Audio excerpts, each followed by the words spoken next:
Alright, so welcome back to our fifth lecture, and on this is the fifth lecture on modeling that we are learning for optimization. And today I am going to pick up the example from physical sciences. So the examples that I am going to pick up today are going to revolve around the concept that in optimization or in physical systems, many times the equilibrium position corresponds to minimization of net potential energy. Minimization of net potential energy. So this is the main theme that I am going to pick up today. And so let me take a very simple example. This example is from Michael Heath, Scientific Computation.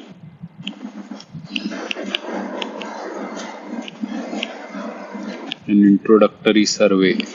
It's a nice book, if you reference book, I would say. And I have taken this example from the chapter 6 of this particular book. Okay, so what I have got here is that I have these 2 points, let's say, so horizontal line or whatever, ceiling or whatever, from which there are 2 springs on which I have suspended a mass of m. So the downward force acting is mg. Now the spring constant of the first spring is k1, spring constant of the second spring is k2, and the spring will elongate as the mass comes down, and at equilibrium position, let us say that this is the x-axis and this vertical side here down. This is the y-axis here, and so this is the way I have got this situation. The coordinates at the equilibrium are x, y. So you know that when the spring stretches, a restorative force F1 will be set in this spring, F2 restorative force will be set up in the second string, and the restorative force F1 is actually minus K1 times the elongation in the string 1.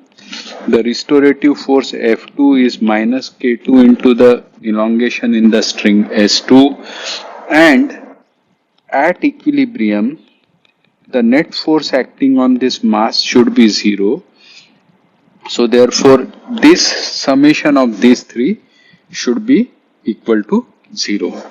Now let us say that with respect to this vertical line, this makes an angle alpha here, and the spring 2 makes an angle of beta. So then we can actually say that if we resolve the forces along vertical axis, then F1 cos delta plus F2 cos of beta, the net vertical upward force, should be equal to the net vertical downward force, which is mg, and for the horizontal force, F1 sine alpha, which is the component here acting F1 sine alpha, and here the component acting would be F2 sine of beta, should be equal to F2 should be equal to F2 sine of beta, or other way to state it is that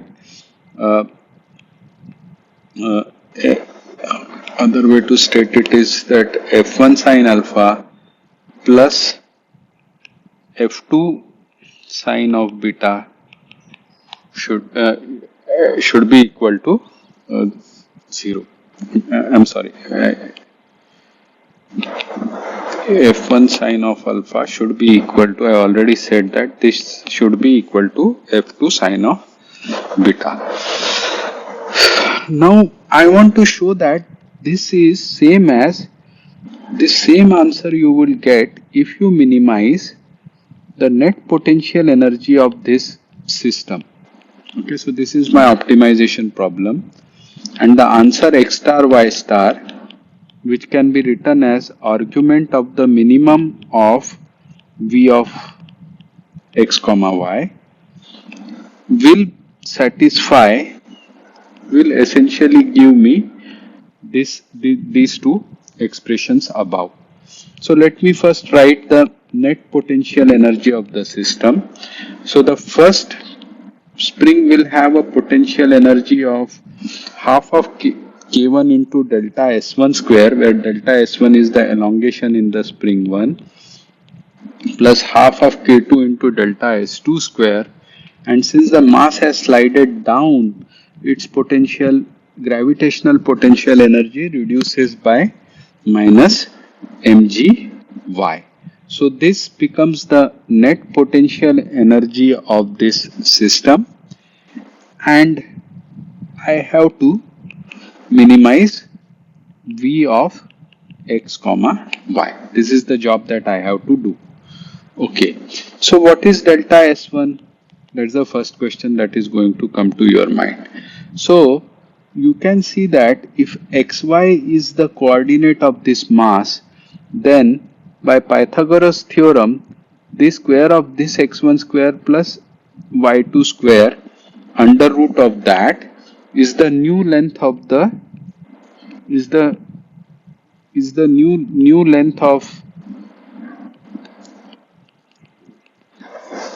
new length of my spring 1, and original length, if it is L1, then this is the elongation of the first spring. Similarly, this horizontal distance here is, if the distance between these two hinges is d, then this distance is horizontal distance in the second triangle is d minus x. So d minus x square plus vertical distance of y square under root of that is the new length of the second spring, and subtract L2 from here and you would get the elongation in the second spring. So v of x star y star is going to be equal to half of K1 times square of x1 square plus y square minus L1 whole square plus half of K2 of x square plus y square minus L2 whole square minus mgy. This is the potential energy of this particular system. Now I have formulated it, and this is what I want to minimize.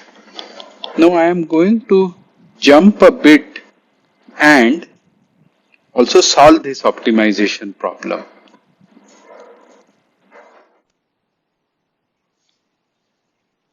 Okay, so my potential energy function v of x of y is half of k1 delta s1 square plus half of k2 delta s2 square minus mg of y.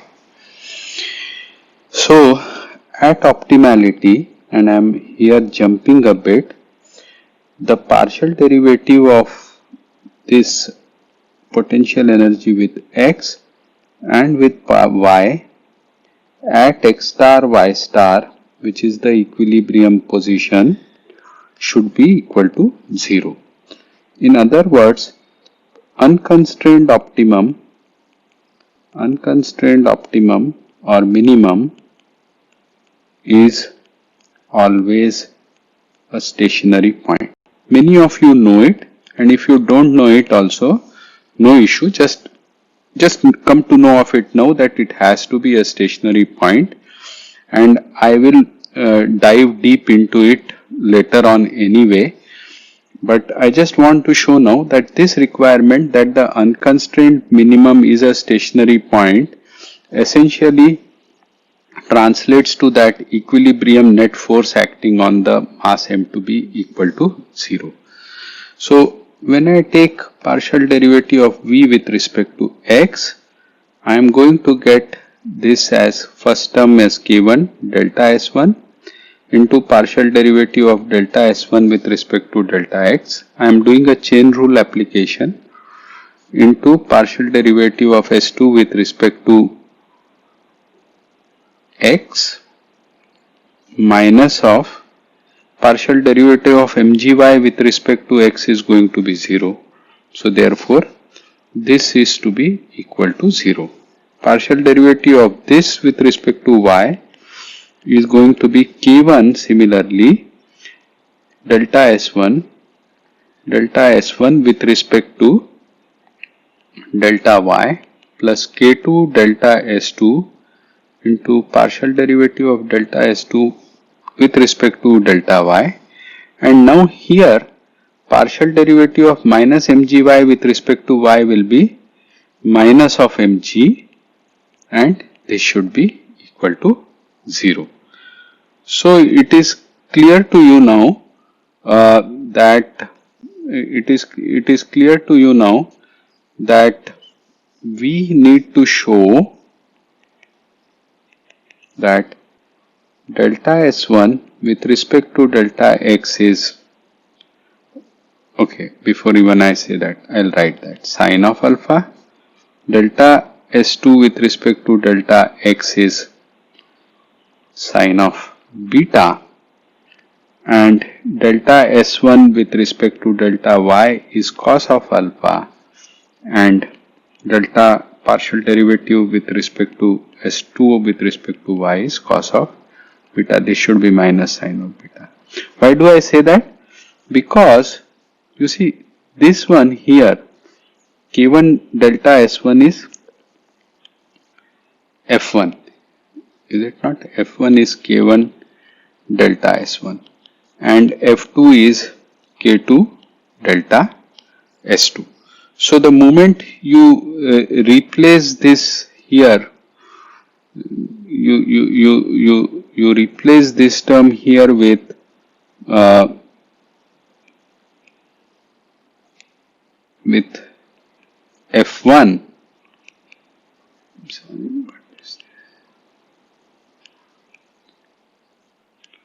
You replace this term with F1. Similarly, you replace K2 F2 delta S2 with F2. You are essentially getting the first condition as F1 into this partial derivative plus F2 into this partial derivative should be 0. But then I am saying that we know from our force diagram that this partial derivative should therefore be equal to sine of alpha, and this partial derivative should be equal to minus sine of beta. Let's verify it. I mean, even if you don't know it, no big deal. Let's verify it for delta S1 now. Okay.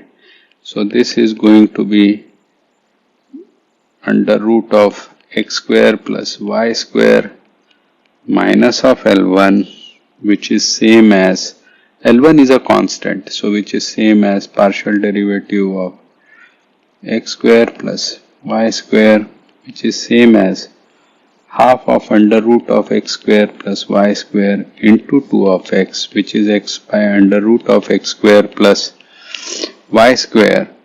And so x is the perpendicular, under root of x square plus y square is the hypotenuse for this angle alpha, and therefore this turns out to be sine of alpha. So this turns out to be sine of alpha. Similarly, delta S2 with respect to delta S is going to be partial derivative of this into d minus x square plus y square minus L2, and so this is second term does not matter, partial derivative is 0. So partial derivative of x with under root of d minus x square plus of y square, which is same as applying chain rule, under root of d minus x square plus y square into 2d minus x into minus of 1, which is same as minus of d minus x by under root of d square minus x square plus y square, which is minus of sine of beta. Do you see that? D by d minus x is the perpendicular. This is the hypotenuse, and so the ratio of this is sine of beta, and it comes with a negative sign here, so it becomes minus sine of beta. So then we got this condition, therefore I'll directly write it here, maybe use a different color, and therefore I'll write it here. This is F1, is it not? This one is,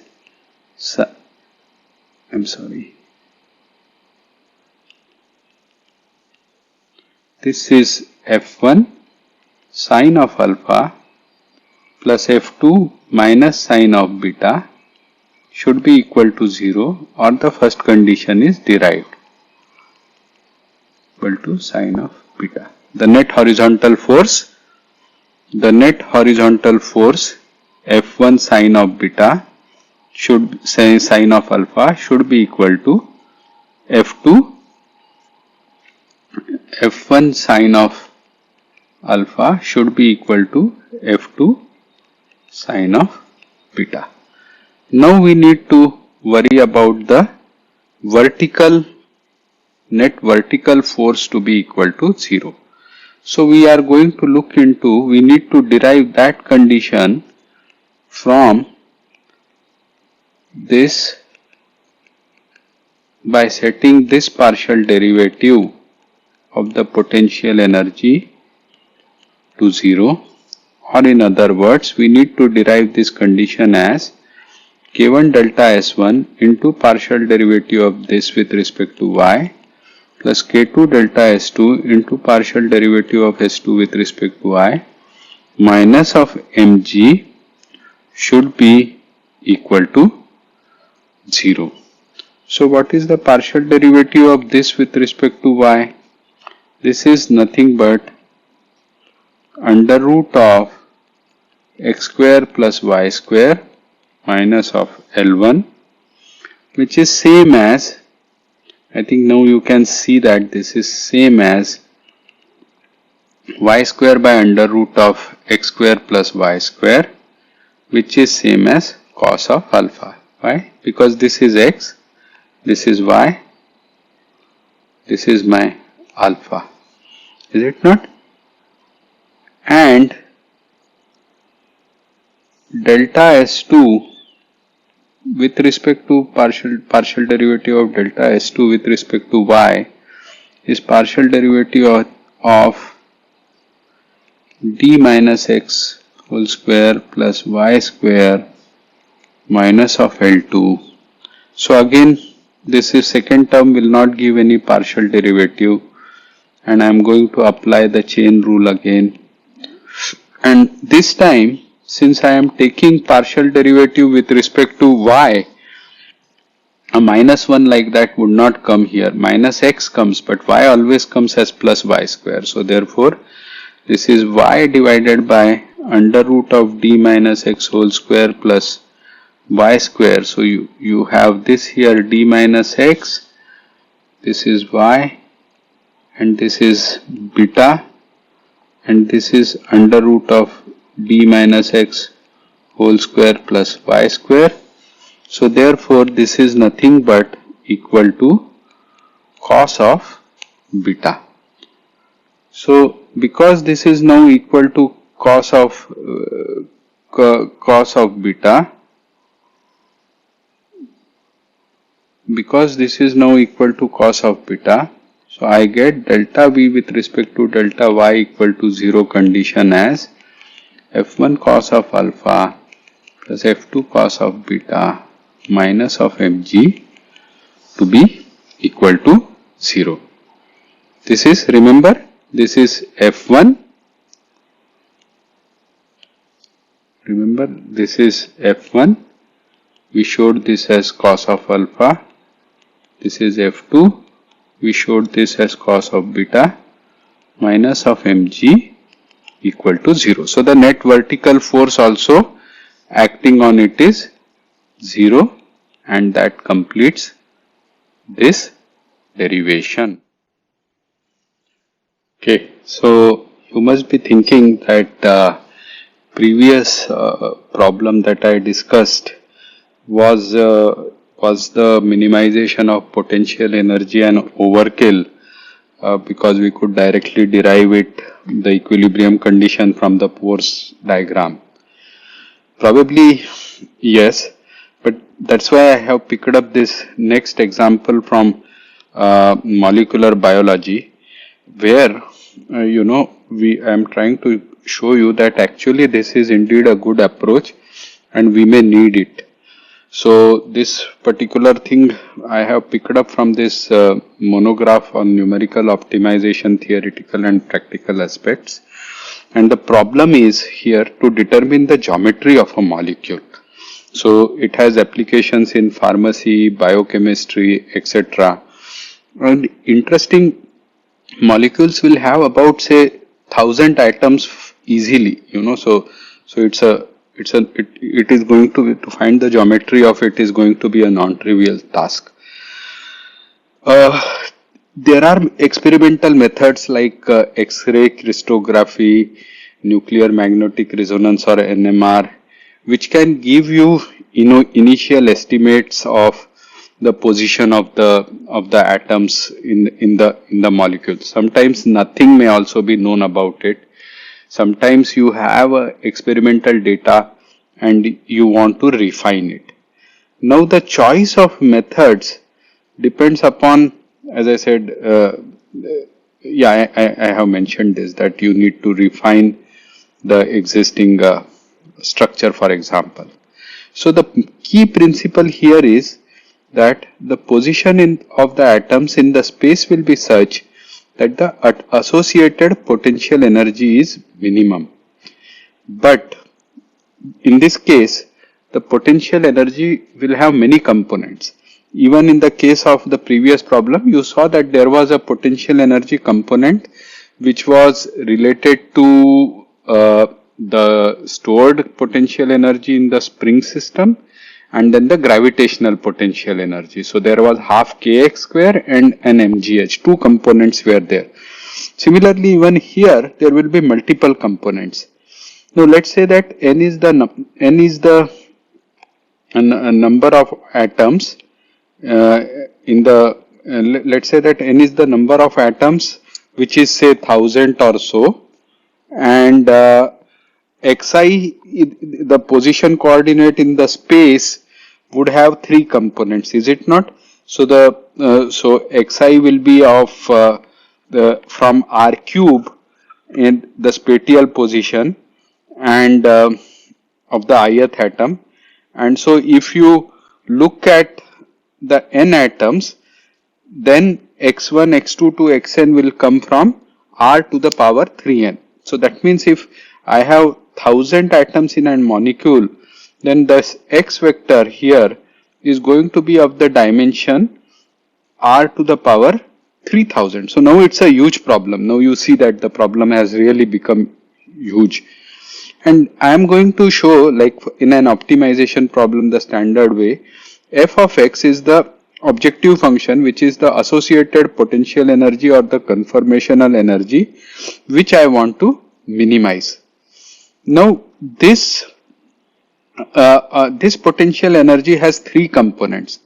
The first component depends upon the bond length, and Lij xi xj, this component here, is lambda ij into square of, lambda I minus lambda j. So if this is lambda I, this is x of I, somewhere this is x of j, you take xi minus xj and then look at its modulus minus, and remember xi and xj are from r cube, each one of them are from r cube. So take the modulus of that minus dij minus the, so this is a length function in this modulus indicates a length function here, minus dij, a optimal value in some sense there.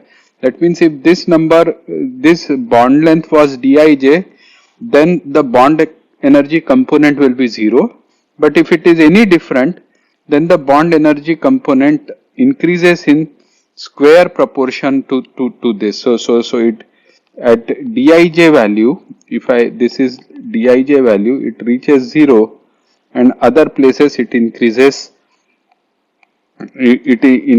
in the quadratic proportion. Then the next energy component is what is known as the van der Waals energy component. That also depends upon the position xi and xj, and this is a more funny function here. It is potential Vij into delta Ij by the distance of xi minus xj to the power 6 minus Wij into delta Ij divided by xi minus xj to the power of 12. So these Vij's,Wij's, lambda ij's and the delta ij's, they are all known constants. These are not our unknown things, and they depend upon the pair of atoms involved. For example, whether it's a carbon-carbon pair or a carbon-nitrogen pair, depending upon that, you know these constants. Now the third component is the valency angle component. So in this case, in the three atoms here, they create an angle in space. Of course, you have to think of it in space. So the three atoms, in between them there is an angle theta ijk, and then again this function will go to 0. It's also a quadratic function. Its value is 0 at an optimal point called, if the theta ij is exactly equal to theta ijk bar, then a known constant, then this would be 0. Otherwise, again it will increase in quadratic proportion to this. This is the valency angle component. And the actual potential energy is a sum of all these three components. So I have the actual potential energy here as the bond length component, on which I will have to run a double summation, plus, because it's on index I and j, plus a van der Waals energy component, on which also I will be running a double summation, and then an angle component which has a cubic possibility, so I will need 3 summations or 3 nested for loops in terms of ijk. And now I have to minimize.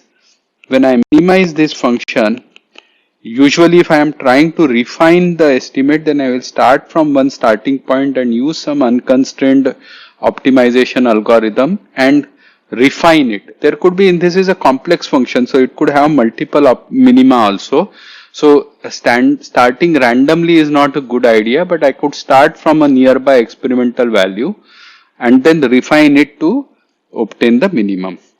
With this, I think example, I am going to close the motivational and modeling example section of our course, because we have to move forward. This is a short course, all said and done. There are so many beautiful examples to discuss, but we can't be spending more time. However, I would be doing in the course as I proceed a few examples from optics, a portfolio optimization problem which is from economics, and some more interesting problems, matrix inequalities, etc. also I will be doing as I proceed. Thank you.